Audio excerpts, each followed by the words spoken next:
get yourself a glass of juice, sit back, relax while we do this. It's your girl MK. I'm back with a maintenance vlog.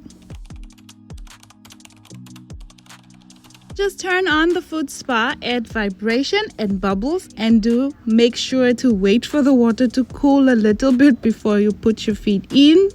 You don't want it to be too hot or too cold. I did add some body wash already. Make sure not to go crazy on that because the bubbles do go crazy. Now I'm just gonna soak my feet a little bit before I start scrubbing. The detox foot soak you see here is off Amazon. You can use this foot soak for your bath water too, but I mainly like to use it for my pedicures. This foot scrubber thingy is from Walmart. My husband got it so we can do our pedicures at home. So I don't really have a link to it, but you can find it at Walmart. And I know it looks a little bit old, so don't come for me because it still does the job very well. Now I grab the cuticle pusher. Using the sharper side, I'll just clean underneath the toenails just to remove all the dirt on both. Once you're done doing that, you can go ahead and trim your nails down. I decided not to trim down my nails because I was doing Frenchies, so I like the length this way. So this does take longer in real time than it looks right now. I did edit to cut the time down, but this in reality took me about 5 hours because I had to wash my feet and do acrylic toes. This is a DIY pedicure. I do not add a lot of stuff to this just to show you that you do not need to take care of your own feet. All I did was add foot soak and body wash. You can add to your water whatever you have at home as long as you get your feet clean. All that should matter is that we're taking care of ourselves. It's a new year, so why not? And make sure to rinse your feet in clean water before you apply lotion. I start by pushing back my cuticles and then using the sharper side of the cuticle pusher once again just to scrape off the dead skin, and then I go in with a buffing block just above the nails. This process just removes the dead skin, and then I go in with the 91% alcohol as you saw there just to clean off the nail, and then just use Mia Secret dehydrator and primer. For the dehydrator I only do 1 layer, and then for the primer 2 layers. And then make sure to put on toe separators before you use the dehydrator and primer. You do not want anything to touch your nails after you've added the dehydrator and primer. So I like to go in with smaller beads wherever my nail was missing a piece, as you can see there, and then I just put on the little bead and then just brush it down, and then do that for the rest of the nail until I build up the structure the way I want it to be. And then now I'm going in with a makartt nail file, and then I file the sides, file the top, and then the free edge. So I like to use the e-file for the cuticle just to seal the cuticles, but I didn't record that because I'm gonna be showing how I do that when I'm doing my nails, so stay tuned for that. And then just use a brush with the 91% alcohol again just to clean off all the dust. Now I'm going in with the Beetles base gel polish just to add a little base to the toenails, and then I go ahead with the sharp side of the cuticle pusher again just to clean off the excess, and then I cure it in the UV lamp, and then I go ahead with the Beetles gel polish once again, as you can see. So I did speed this up and it makes it look like it was easy to do, but guys, this process is not easy. I had to wipe it off a few times before I got it right, and I don't feel like it's still as perfect as I would want it to be, but this is just to inspire you, just to encourage you if you're trying to do your nails or just learning how to do your nails. Guys, it's not always going to be perfect. So now I'm just using another brush with 91% alcohol just to wipe off all my mistakes, and then I cure all the nails. So this was a freestyle, and I was gonna leave the nails like this, but I felt like it was too simple and dry for me, so I decided to add this little line and then some bling to the nails. So I use makartt rhinestone glue to glue all of this on, and then once I'm done putting that on, I just cure it in the UV lamp. And then once that is dry, I go ahead and add the top coat, which is Beetle's top coat as well. And then once that is cured, I go ahead and file them once more just to make sure that the shape is crisp as possible. And then I add the cuticle oil and voila!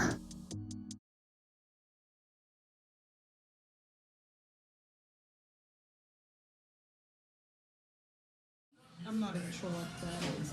It's my birthday! Yay! What you doing? I'm just playing a game. Hi, Isaiah. Hi. Get down. Get down. No. Get down. Sit down. Isaiah, match fit. Look at how he grabbed onto that. He's grabbing onto the couch. He almost fell. You're just watching you. I'm too far. I know, but call That's him. why I'm like, Isaiah, no. Remember instead of calling Isaac, you should just watch Isaiah. No, of course he's gonna do it. Remember, say I'm too far. If he falls, he falls. He's stuck. He doesn't know what to do. You got it. Go. Don't get tired. It's not full. You better put it in there. You got it, son. Come on. You got it. Go down. Go Yeah, down. it's Wow, tight. he's Go grabbing down. onto Go that down. couch right Go now. down. Go Yeah, down. don't punish Go the down. kid. It's Go tight. down. You got it, son. Go. You're almost there. Yeah. Superhero.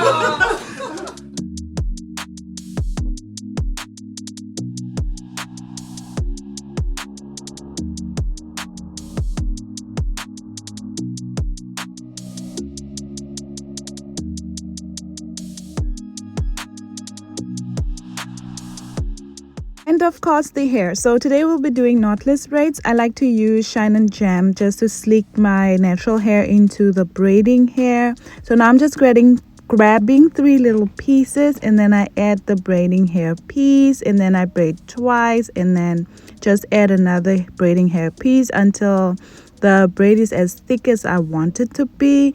And then I braid down until where my natural hair ends. And once I get there, I add another piece for length and thickness. So if you haven't watched any of my videos yet, or it's your first time here, I'm a beginner at doing this still. I'm still learning how to do my own hair. I'm still struggling with gripping, and I'm actually just using one front mirror, and that was why it was a little harder, because when you're parting you need your front mirror and your back mirror. So I'm just using the front mirror to do this, so that's what made it a little tough.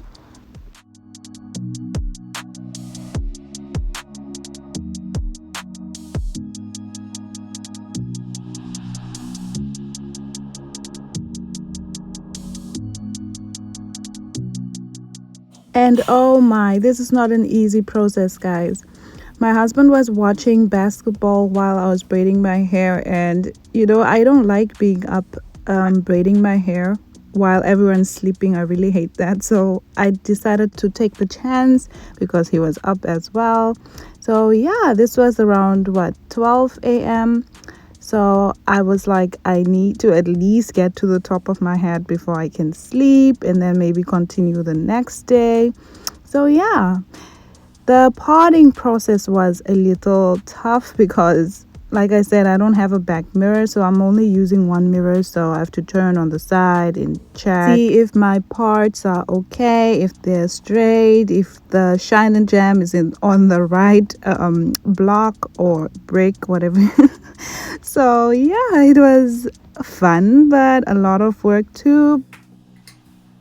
I do like to comb through the braiding hair before I section them into these little pieces. I just wanted to show you how I section the little pieces out as well.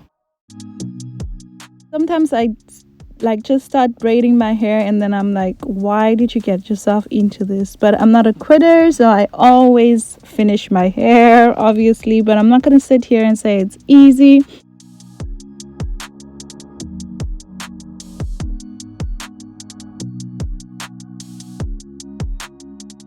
Like, for example, I made a mistake here. As you can see, the lines are not supposed to go like straight across into each other, when you're doing the bricklayer method, but that's what I did. So next time we have to pre-pot or something, but we learn from our mistakes. Here I'm just making sure to burn the little extra flyaways that are on the braid.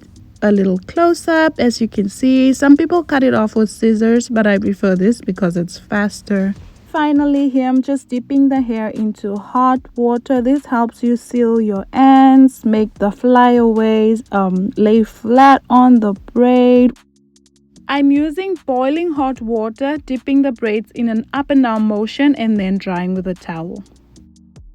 I couldn't decide if I wanted to curl the braids or leave them straight, so I did one side and then left the other side straight and decided to sleep on it. And then obviously I decided to go with the curls, and this is the final look, guys. I hope you enjoyed this. So if you did, just make sure to give this video a like. And now let's jump into the acrylic nails. First, I start by trimming down my natural nails. I absolutely hate when I can see the length of my natural nail underneath my acrylic nail. But that is also up to preference. So if you like to keep it that way, you can. So now I'm just using the cuticle pusher just to push back my cuticles. And now I go in with the e-file just to remove the shine from the natural nail. I also like to go in with the buffing block just for extra security. I do not do too much removing with the e-file on my natural nails because they are already naturally thin. You just have to remove the shine and then the dead skin. And I also do not cut my cuticles because that scares me a whole lot. So yeah, maybe one day in future. Now I'm just using the makartt nail glue just to glue on the tips. As you can see, if the tips are too big for you, make sure just to file the sides so they can fit from side to side. Once that is done, I use the tip cutter to cut the nails down. I did do the dominant hand off camera just to make sure the process is easier because doing my dominant hand takes forever. I do measure the dominant hand with the non-dominant hand just to make sure that the length is like similar. Now I go in with the dehydrator 1 coat and then the primer 2 coats. I like to use clear acrylic just to build the apex and just for strength where the natural nail meets the tip, as you can see. The liquid I'm using here is Pink Magic Monomer. The acrylic powder is Cover Beige by Mia Secret. I don't really like the monomer, but I had no other choice because that's the only one I had at the moment.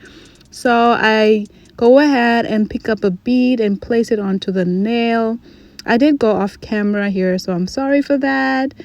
But I grab another bead, place it on the nail, and then push it up, like just upward, as close to the cuticle as possible. You don't want that to flood your cuticle, and then just brush it down lightly.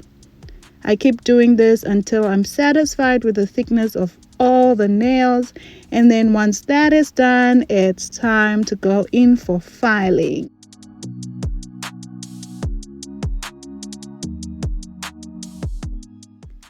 I like to file the sides, the top, and then the free edge.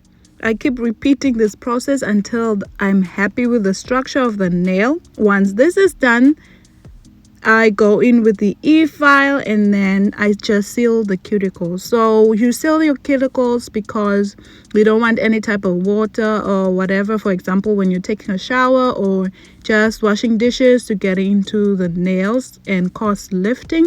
So I also prefer the drill or the e-file for filing the edge of the nail. As you can see here, just to make sure that it's straight and that the shape is as crisp as possible.